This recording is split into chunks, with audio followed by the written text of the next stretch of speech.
Good day, and welcome to RR Cable Limited Q1FY26 earnings conference call. As a reminder, all participant lines will be in the listen-only mode, and there will be an opportunity for you to ask questions after the presentation concludes. Should you need assistance during this conference call, please signal an operator by pressing star, then 0 on your touchtone phone. Please note that this conference is being recorded. I now hand over the conference to Ms. Darshini Desai from MUFG In Time, their investor relation. Thank you, and over to you, ma'am. Thank you. Good afternoon, everyone, and I extend a very warm welcome to all participants on Q1FY26 earnings conference call of RR Kabel Limited. Today on this call, we have Mr. Mahendra Kumar Kabra, Managing Director, and Mr. Rajesh Jain, Chief Financial Officer. Before we begin this call, disclaimer. This call may contain some forward-looking statements which are completely based upon our beliefs, opinions, and expectations as of today. These statements are not guarantees of our future performance and involve unforeseen risks and uncertainties. With this, I hand over the call to Mahendra Kumar Kabra ji. Over to you, sir. Thank you.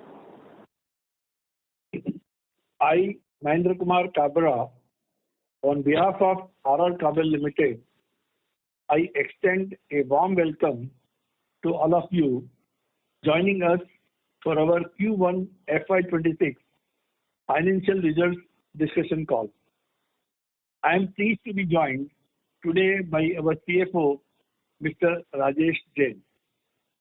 It is an honor to address you for the first time in my new role as Managing Director of RR Kabel Limited.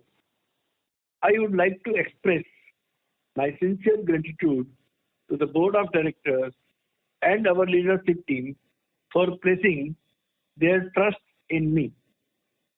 RR Kabel has built a strong legacy of innovation, resilience, and performance, and I am humbled to have the opportunity to lead the company into the next phase of growth. We are pleased to report that Q1 has been a strong start to the new fiscal year, marked by broad-based growth and operational resilience. Our business continues to benefit from sustained demand across key sectors, especially driven by infrastructure expansion, housing construction, and increased electrification efforts nationwide. These developments created a robust environment for wires and cables, and RR Cable has responded with agility and focus.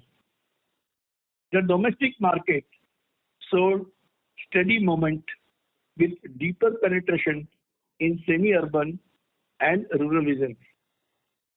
On the international front, our export business continues to scale steadily, underlining our growing global relevance and competitiveness. We have enhanced supply chain efficiency and maintained product reliability, despite underlying commodity pressure, all while aligning with strategic pricing and procurement practices.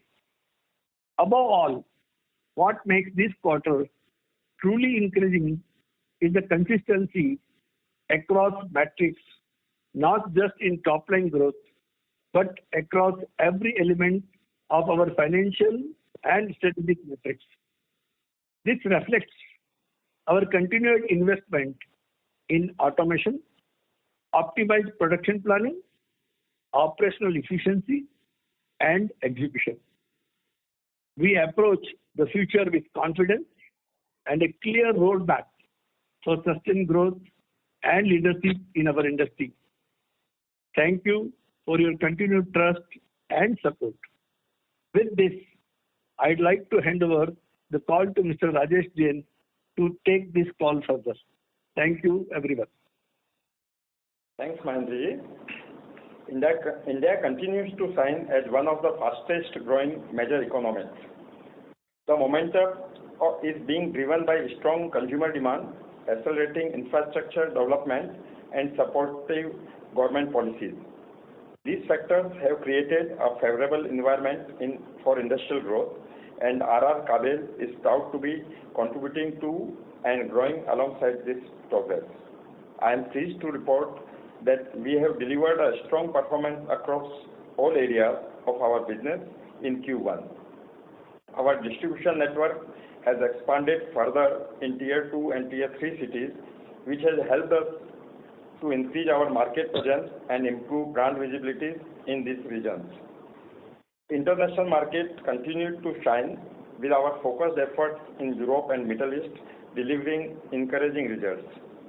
Despite fluctuation in commodity prices, there has been marginal improvement in the margins on YOY basis, supported by stronger purchase strategy, effective production planning, supply chain management, and efficient operations.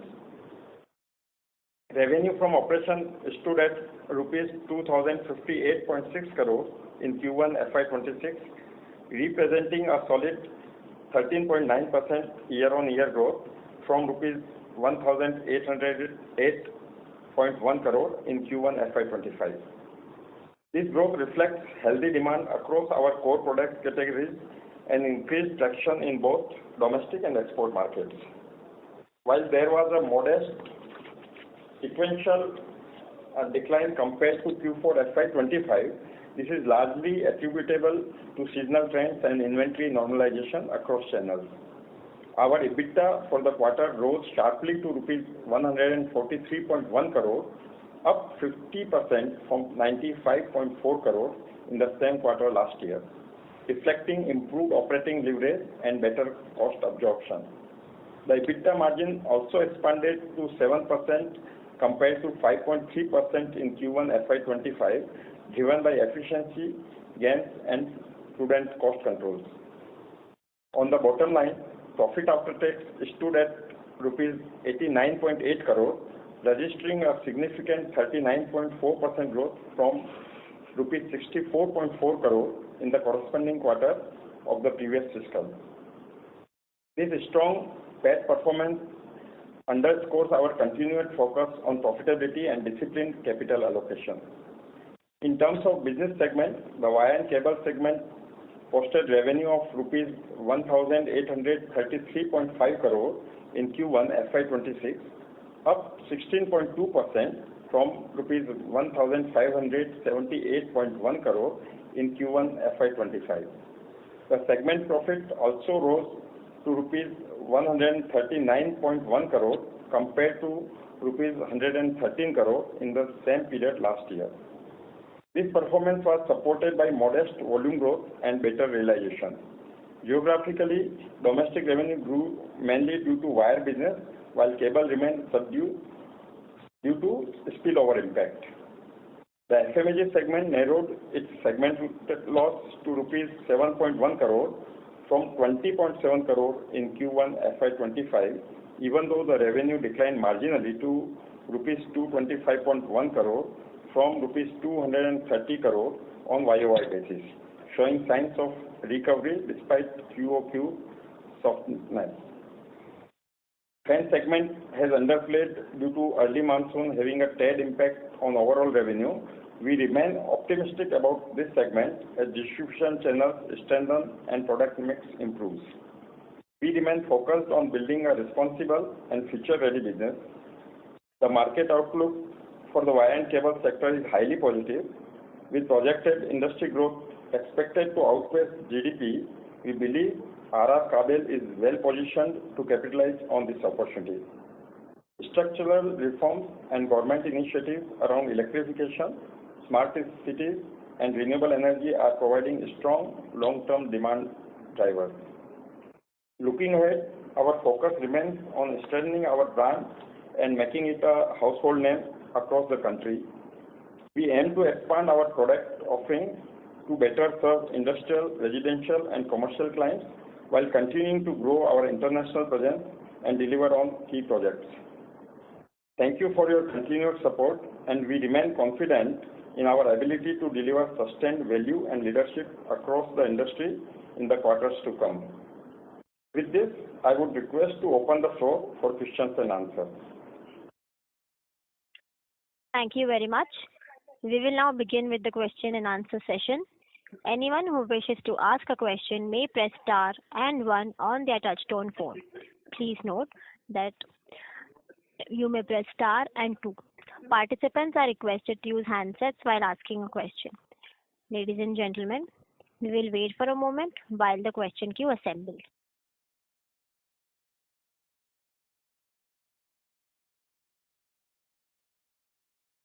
The first question is from the line of Vidit Trivedi from Asian Market Securities. Please go ahead. Yeah, hi, sir. Thank you for the opportunity and congratulations on great set of numbers. First of all, Mahendraji, congratulations on the elevation and all the best to you, sir. My first question is on the volume front. Could you please give me a breakup of the volume growth between wires and cables? And, given the margin expansion that we've seen in the EBITDA front, despite a moderate volume growth, was it because of the shift in the pricing strategy or a product mix?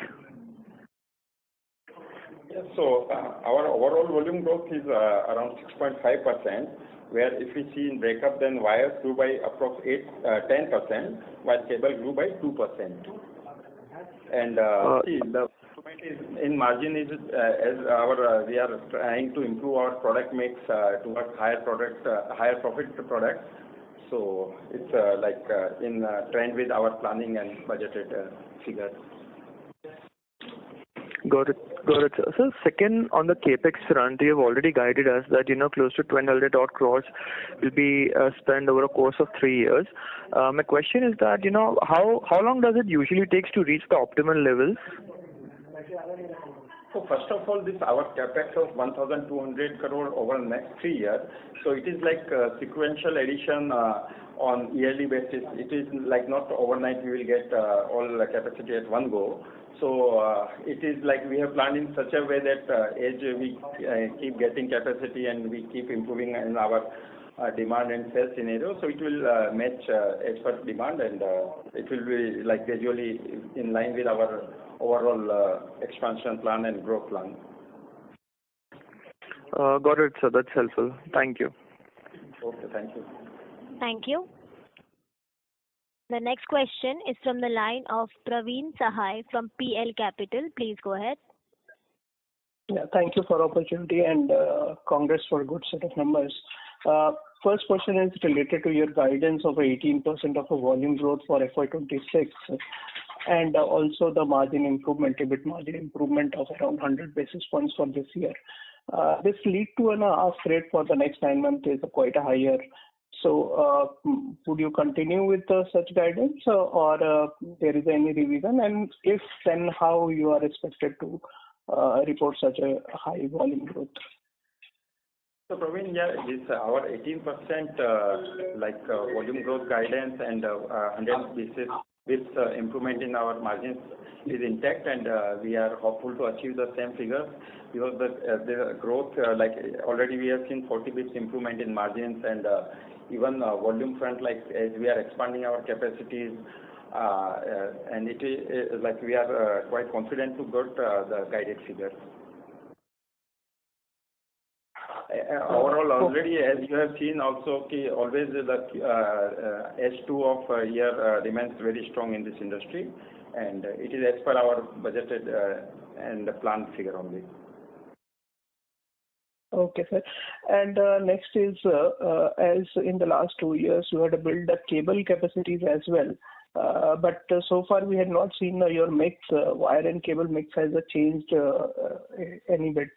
So do you see in this financial year there would be any shift towards a cable in the mix? So our high growth will come from cable segment only, and as already in past also we said that within wire and cable is expected to grow at industry level also, and for us particularly more because earlier we were having limited capacity, and now as we have built the capacity also we see a good demand also in domestic as well as export market. So you will see higher contribution from cable segment in coming quarters. You are still at 70-30 mix, right, sir? Yeah, so it will gradually change. Looking to our very high base in wire, so still I think after 3 maybe after 3 years it may tilt towards 60-40 or maybe 58-42 type of movement. Sir, next question related to FMEG. When you are expecting a break-even in that, and how much is the growth expectation for this year? So if you see in this quarter itself, like our losses have reduced by almost 600 basis, 550 to 600 basis points. And though we were targeting early like break-even, but as you have seen, this quarter was not that much good. So now we are expecting that within this year we'll be at, on a yearly basis, we will be at a bit positive in FMEG. Okay, and growth, sir?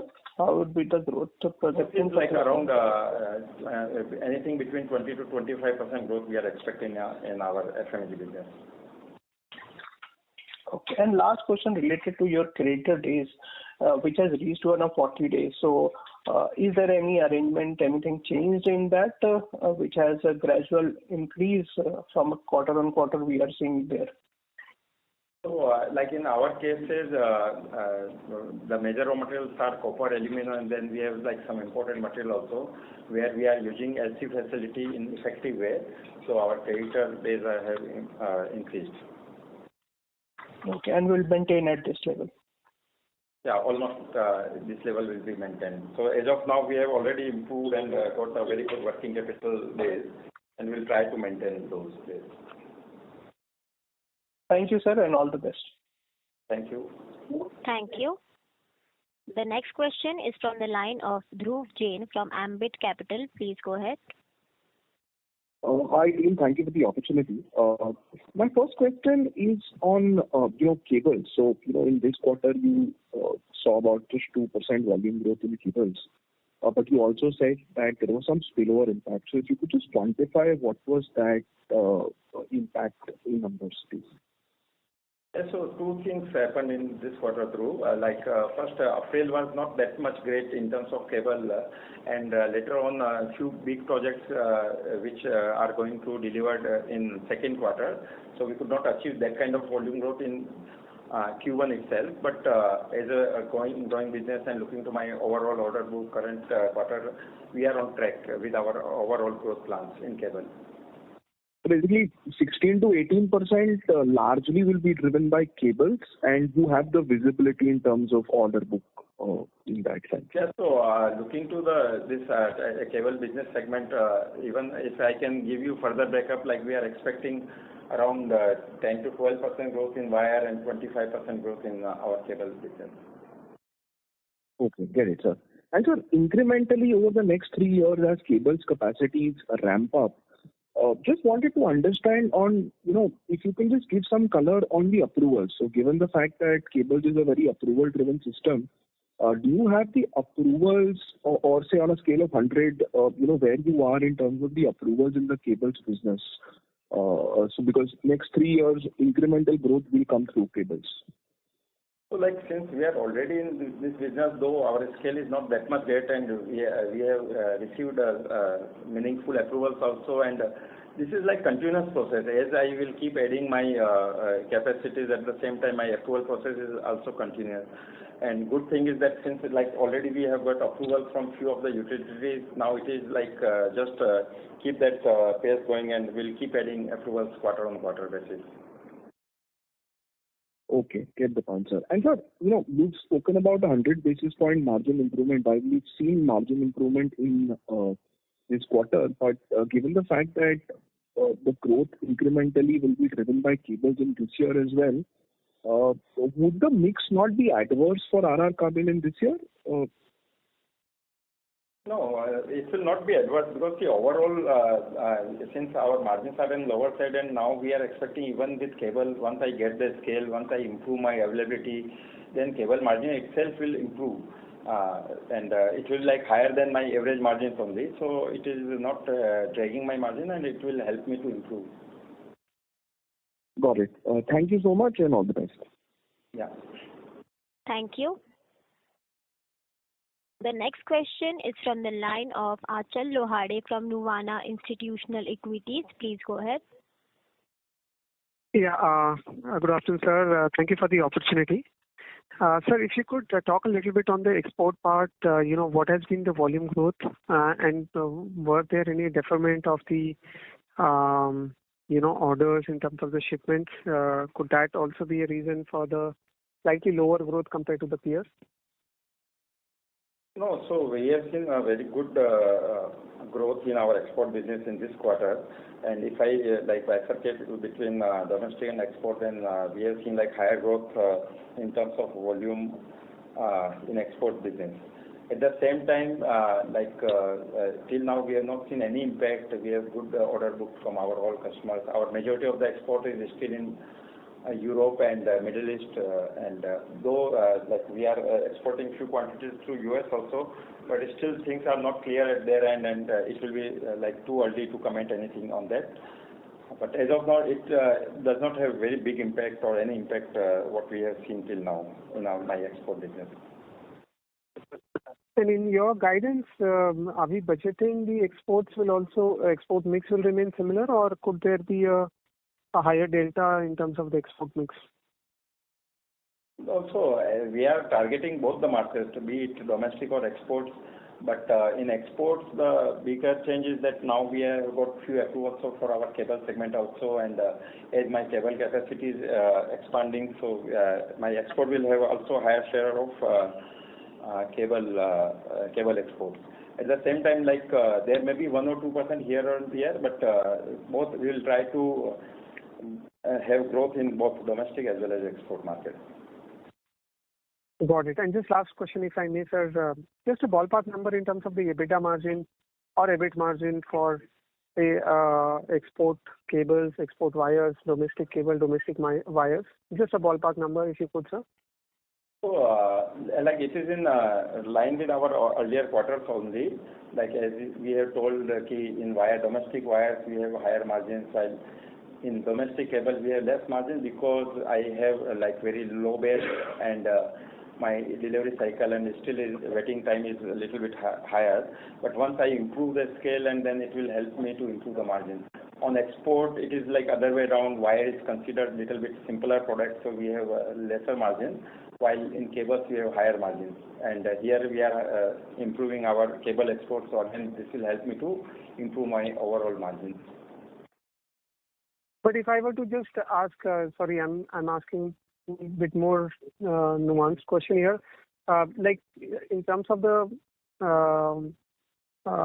margins, would domestic wires be the highest margin segment within these four, or it will be the export cable margin will be the highest? If you could give some Those are almost sense. I can specifically inform in domestic wire and export cables margins are in the range of 12%.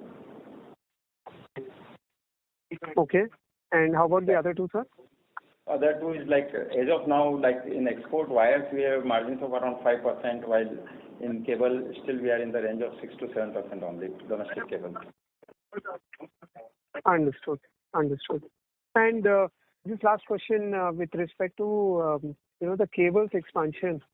Can you help me understand, the cables growth appear to be fairly low, 2%, while we are adding capacity. So is capacity a constraint, was a constraint for the last quarter, or how do we see this, when you are guiding for a 25% kind of a volume growth in cables?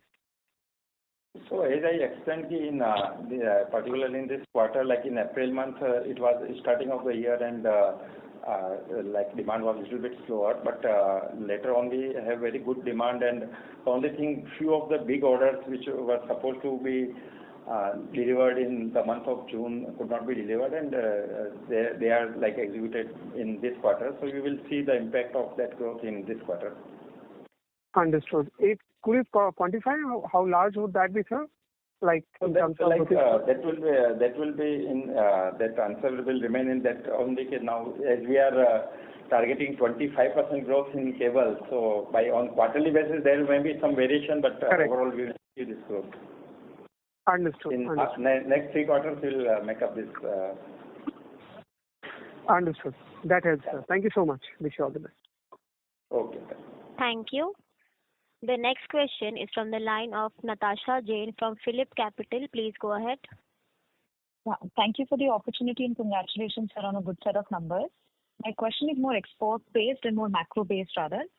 The tariff that's there on copper, so can you just help us understand, is it like a blanket tariff both on wires and cables, or does this supersede the existing country tariff? So first question is that.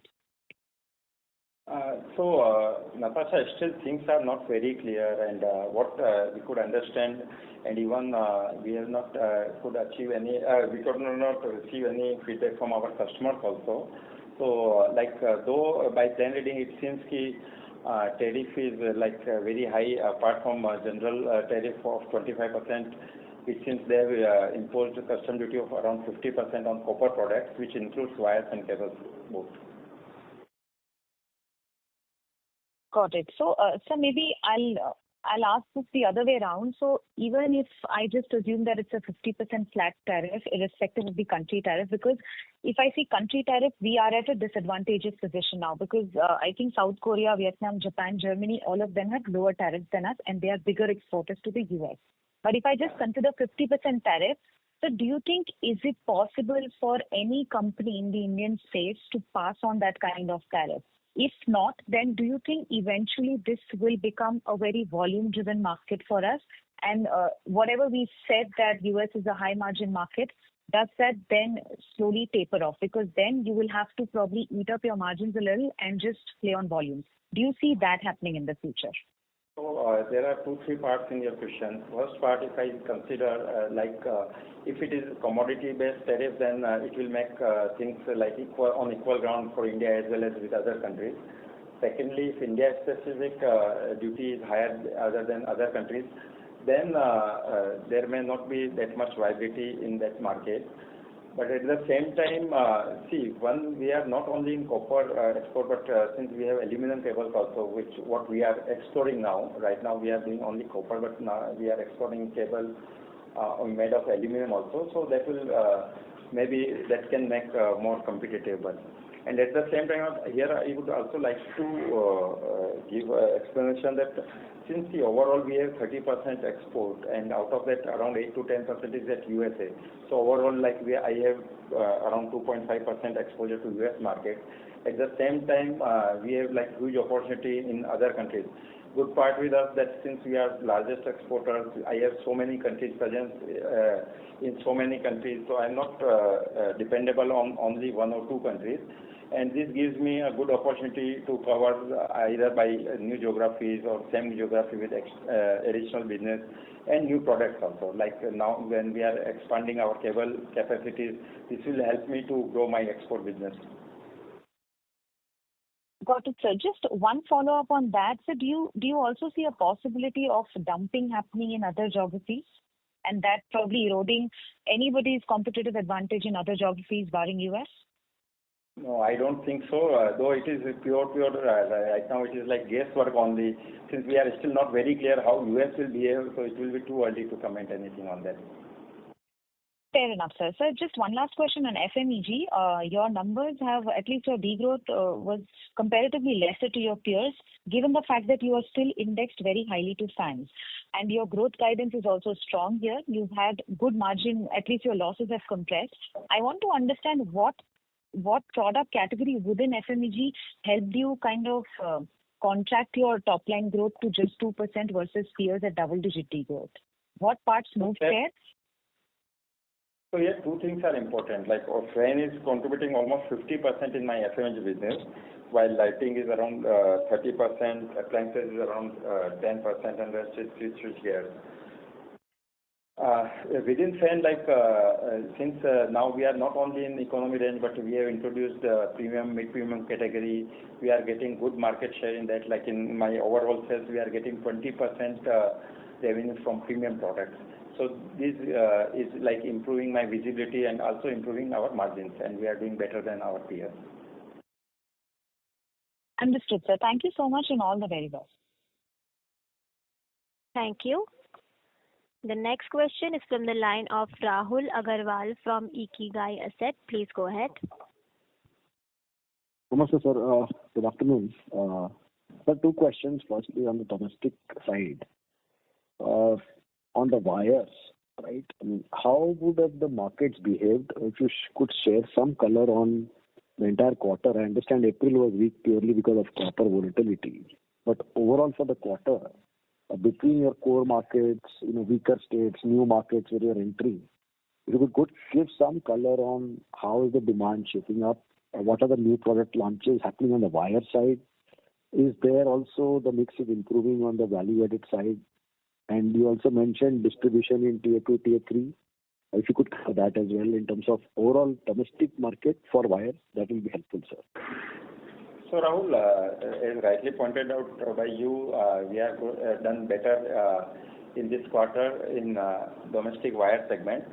And as we are already very strong in our north and western part of the country, so though we are opening up new markets also, and they are doing very well in south and eastern part of country also, but still since base is very small, so overall it seems like reasonable growth only.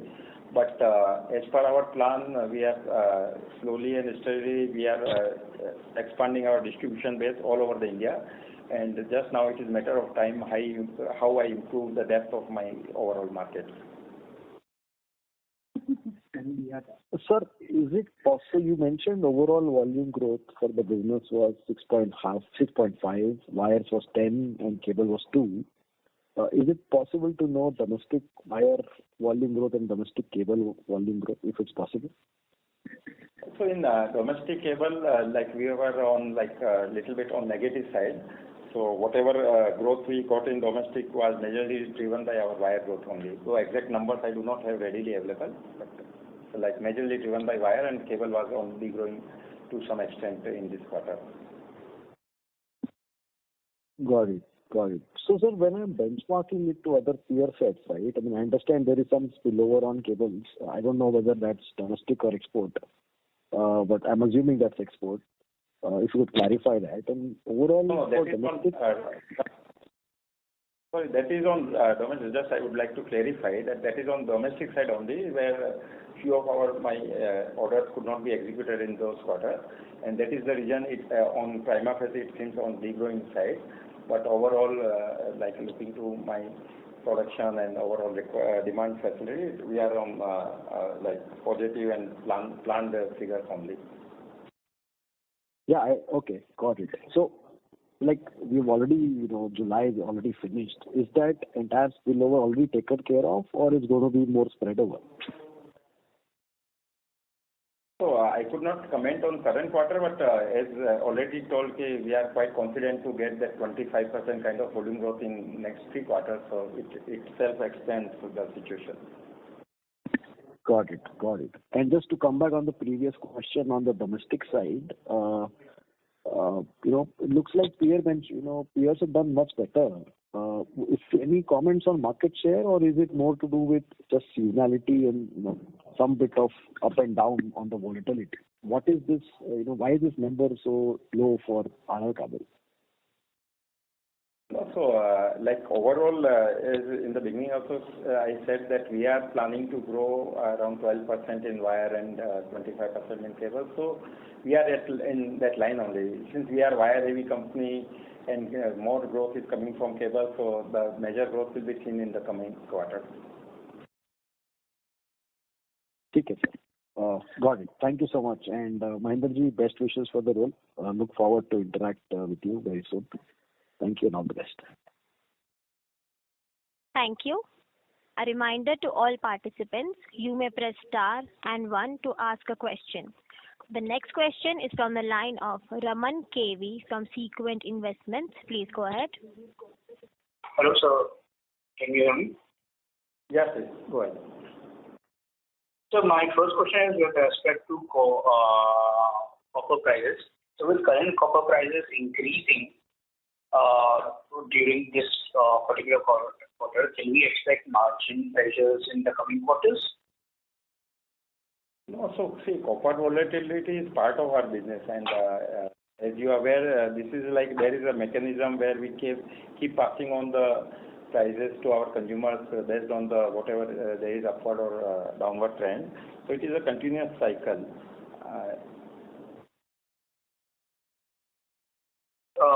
Okay. Okay. So I just wanted to clarify this particular part. So it's easy to pass on the prices to the customer, right? Yeah. So, whenever there is, like, say, plus or minus 2 or 3% variation in our copper prices, then we change our selling prices also. So it could not be done on daily basis since we are in B2C category. So what happens at industry level, like we see and observe the price trend of last 15-20 days and change our prices, selling prices also. So, sorry, basically the price relocation happens every 20 days, like every month? Sorry, your voice is not clear. Can you repeat, please? Is it clear now? Hello? Sorry? Yes, now it's clear. Hello, is it clear now? Yeah, please. So I just wanted to clarify that you basically do the price readjustments every month based on the copper prices. So it's not every month. It is depends on the fluctuation in copper prices or raw material prices. So sometimes it may remain same for 2 months also, and sometimes there may be 2 price revision in the same month also. So as I informed that it is based on depends on the fluctuation in your raw material prices. Okay, sir. And my second question is with respect to you giving us a guidance of 25% growth in terms of cable volume, mainly because there will be a cable capacity coming online in the coming quarter. I just wanted to understand what is the current manufacturing capacity of cables and what will be the manufacturing capacity of cables by the end of this year. So as of now, my cable is contributing 30% in my overall revenue, while wire is contributing 70%. And as we are telling, if I grow by 25% in cable segment, then this ratio may go in 32 or 35% by year end. No. I just want to understand the manufacturing capacity. What's the current manufacturing capacity of cables versus how much manufacturing capacity of cables will be coming by the end of this year? Only with respect to cable. So right now within cable also we have industrial cables, LT cables, ST cables. So and capacity is quite fungible also. By whatever capex plan we have done, whatever capacity we were having at the end of 23, now we are almost doubling that capacity. And with doubling the capacity. Yeah, doubling the capacity, out of which few have already been added, few are in the process. And at the same time, new capex, again we are doubling whatever capacity we have. So well, I cannot give figures exactly in terms. Yeah. I understood. I just wanted to clarify. You're basically saying whatever was the cable capacity at the end of 2023, you are doing 2x by the end of this year, and then within the next 3 years, you will do 2x of that. Yeah, exactly. That is our plan. Sorry, come again. You said something? That's what we have planned to expand our business. And sir, currently the exports are contributing about 30% of your total overall revenue. Going forward, because we are seeing a huge demand from Australia and Europe in terms because they are doing various grid upgradation. So do you expect this percentage of exports to improve further? Yeah, so this ratio may be vary by 1 or 2% on quarter-to-quarter basis, but at max it can go up to 35% because we have equal focus on our domestic market as well. Okay. Thank you, sir. I will rejoin the queue if I have any questions. Thank you so much. Thank you.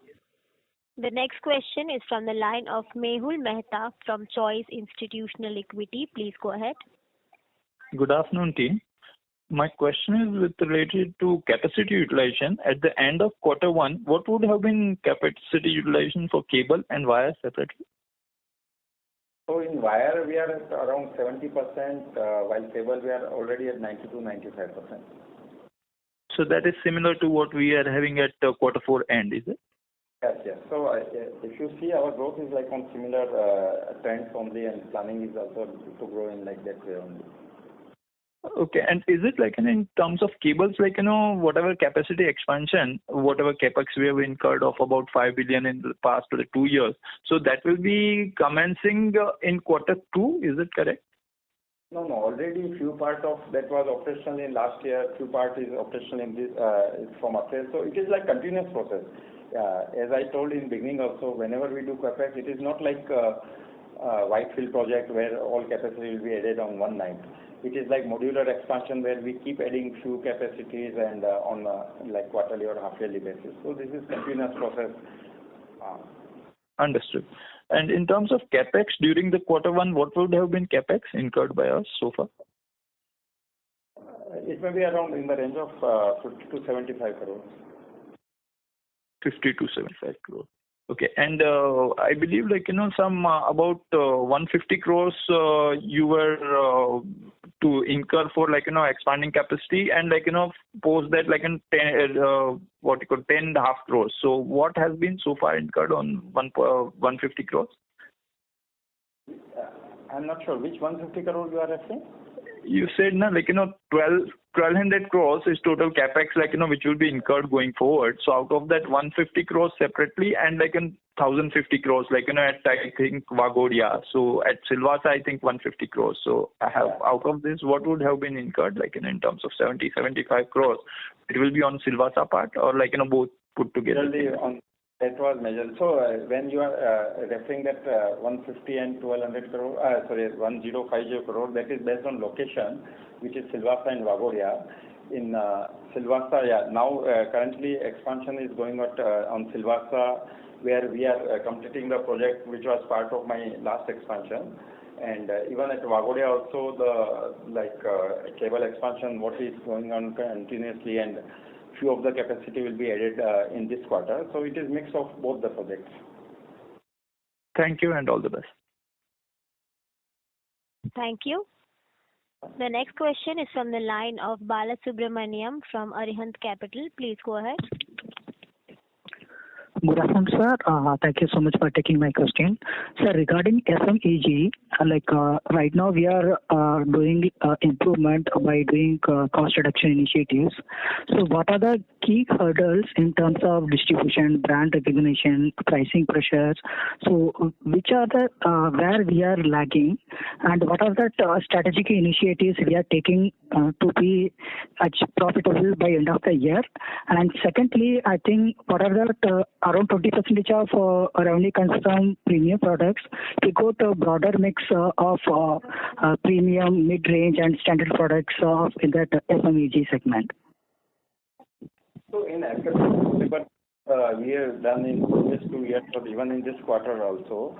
See, it is if you see, one was a better product mix. Second, if you see, we have done better than industry in terms of growth also, and in terms of profit improvement. Rather, in our case, it was reduction in losses. And in last year also, we reduced on yearly basis, we reduced our losses by almost 400 bits. And in this quarter, when I compare with quarter on quarter, then our improvement is around 550 bits. These are driven by, one is scale. As we are getting more and more scale in my FMEG business, the cost is being absorbed on higher basis. Second, product mix is changing, and if you have to make profit in FMEG, then the revenue must come from premium and mid-premium category. And fairly, we are doing good when our 20% of revenue is coming from premium products. And at the same time, we are improving our sales prices, we are improving on cost front, and this is resulting in higher growth and reduction in losses.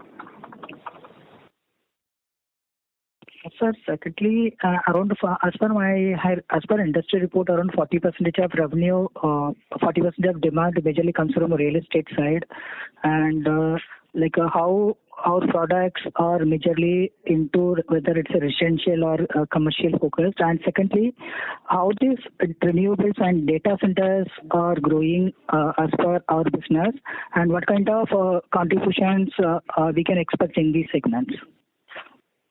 So when we talk about, I think you are referring to our wire and cable business. So in wire and cable business, majority of the growth comes from construction, be it residential or commercial properties. Growth is coming from all the segments, but now we are more hopeful and we are confident that more growth will come from infrastructure, data center, export business. Our cable segment is expected to do better. Even at industry level also, the same thing is expected. That even if wire may grow at 10% and cable may grow at 15-16% at industry level, so that this industry can grow at 13 to 14%. Got it, sir. Thank you. Thank you. The next question is from the line of Nikhil Purohit from Trident Asset Management. Please go ahead. Yeah, hi. Thanks for the opportunity. So my first question is, can you tell me the current capacity across Waghodia, Silvassa, and Roorkee, and their current utilization levels? So we have two plants of wire and cable. One is at Silvassa and other is at Waghodia, while Roorkee, Gagret, and Bangalore are our FMEG plants where we are producing fans and lights. As I told, in wire and cable, like already in wire we are at around 70 to 75%, while in cable we are at 90 to 95%. Most of the wires are got produced at Silvassa only, while at Waghodia we have both wire and cable. At fan, it is seasonal product, so capacity depends on season to season. Sometimes it is at 100% also, more than 100%. Understood. And could you just update me with the current capacities at Waghodia and Silvassa particularly? Not the utilization, the current capacity.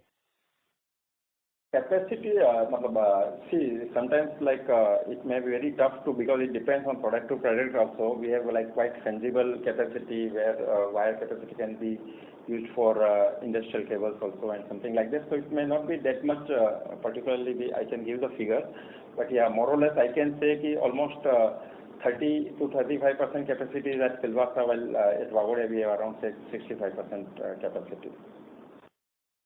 Got it. And sir, just wanted to confirm, what is our full year guidance for CAPEX this year? It may be in the range of around 300 crores.